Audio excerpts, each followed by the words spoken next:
दोस्तों, क्या आपके पिताजी ने भी आपको प्रॉपर्टी से बेदखल करने की धमकी दी है या फिर आपके बड़े भाई ने धोखे से सारी जमीन हड़प ली है? तो आप बिल्कुल मत घबराइए। हेलो दोस्तों, मैं हूं एडवोकेट प्रियांश शर्मा और ऑल आउट टॉक्स में हम बात करेंगे उस टॉपिक की जो हर तीसरे घर की कहानी बन चुकी है, पैतृक संपत्ति यानी कि एंसेस्ट्रियल प्रॉपर्टी। दोस्तों, आज मैं आपको वो कानूनी हथियार दूंगा जो आपको किसी भी वकील से पूछने की जरूरत नहीं पड़ेगी। आज हम बात करेंगे उन न्यू रूल्स की और उन सुप्रीम कोर्ट के फैसलों की जो अभी हाल ही में आए हैं और कैसे आप कोर्ट में अपने हक के लिए लड़े। ये वीडियो आपके लिए बहुत इंपॉर्टेंट हो सकती है और आपके आने वाली पीढ़ियों के लिए भी। इस वीडियो को बिल्कुल स्किप मत करिएगा, एंड तक देखिएगा। इस वीडियो के एंड में आपको एक ऐसी प्रो टिप दूंगा जो आपके लिए बहुत काम आएगी। दोस्तों, सबसे पहली बात आप याद रखिएगा, हर प्रॉपर्टी पैतृक नहीं होती। पैतृक वो प्रॉपर्टी होती है जिनका बंटवारा 4 जनरेशन में नहीं होता है, जो आपके दादा परदादा या पीढ़ियों से चली आ रही होती है। अगर आप उस परिवार में जन्म लेते हैं तो आपका जन्म लेने के साथ ही उस प्रॉपर्टी में पैदा होते ही आपका हिस्सा बन जाता है। और दोस्तों, जो प्रॉपर्टी आपके पिता ने अपनी मेहनत से बनाई है उस प्रॉपर्टी पे किसी का हक नहीं होता जब तक वो जीवित है। वो चाहे तो वो प्रॉपर्टी किसी को ही बेच सकते हैं या किसी सड़क चलते के नाम कर दें। उस प्रॉपर्टी पे किसी का हक नहीं होता जब तक आपके पिता जीवित हैं, या फिर वो अपनी मर्जी से किसी को देना चाहे तो वो एक अलग बात। लोग मुझसे पूछते हैं क्या मेरे पिताजी मुझे प्रॉपर्टी से बेदखल कर सकते हैं? तो इसका जवाब है बिल्कुल हाँ। अगर प्रॉपर्टी सेल्फ एक्वायर्ड है तो आपको प्रॉपर्टी से बिल्कुल बेदखल कर सकते हैं, इस पे आप कुछ नहीं कर सकते। लेकिन दोस्तों, अगर प्रॉपर्टी पैतृक है तो सिर्फ वो अपना हिस्सा बेच सकते हैं, आपका हिस्सा नहीं बेच सकते।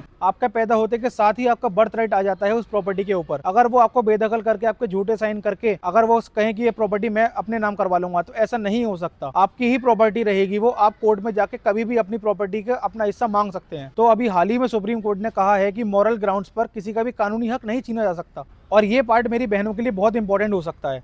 2005 में कानून बदला, 2020 में विनीता शर्मा केस आया, लेकिन 2026 में अब पूरा कानून बदल चुका है। बेटी चाहे शादीशुदा हो या ना हो, चाहे पिताजी की डेथ शादी से पहले हो गई हो या बाद में हुई हो, बेटी का अपनी प्रॉपर्टी पे पूरा हक रहता है। बेटा और बेटी हमारे कानून के मुताबिक सब समान है।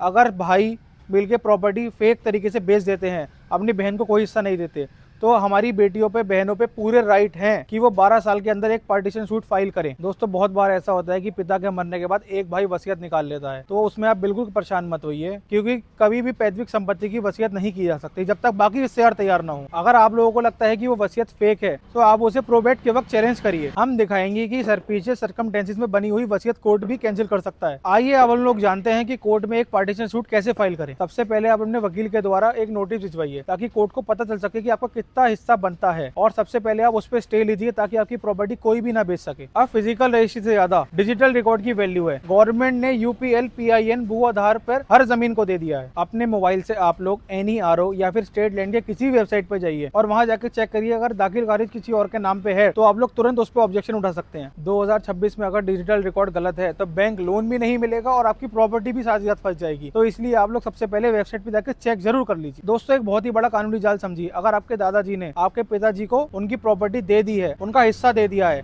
तो वो प्रॉपर्टी पैतृक से हटके सेल्फ एक्वायर्ड बन जाती है, क्योंकि आपके पिताजी को ऑलरेडी हिस्सा मिल चुका है। इसका मतलब दोस्तों कि प्रॉपर्टी जब आपके पिताजी के नाम हो जाए तो अगले दिन ही वो अपनी प्रॉपर्टी सारी बेच सकते हैं, फिर आप कुछ भी नहीं कर सकते। वो सारी प्रॉपर्टी उनकी होगी। जब भी दोस्तों बंटवारा होने वाला हो तो आप हमेशा ध्यान रखिए कि आपका नाम पार्टीशन डीड पे है या नहीं है। अगर नहीं है तो उसे जल्द से जल्द दर्ज कराएं और पार्टीशन ना होने जब तक आपका नाम उस पर दर्ज ना हो जाए। आजकल हम लोग सुनते हैं कि एक बहुत ही नया सवाल आता है कि अगर कोई इंसान लिविंग में रह रहा हो तो क्या उसके बच्चों को दादा की प्रॉपर्टी में हिस्सेदारी मिलेगी या उसकी संपत्ति पे हक होगा उनका या नहीं होगा।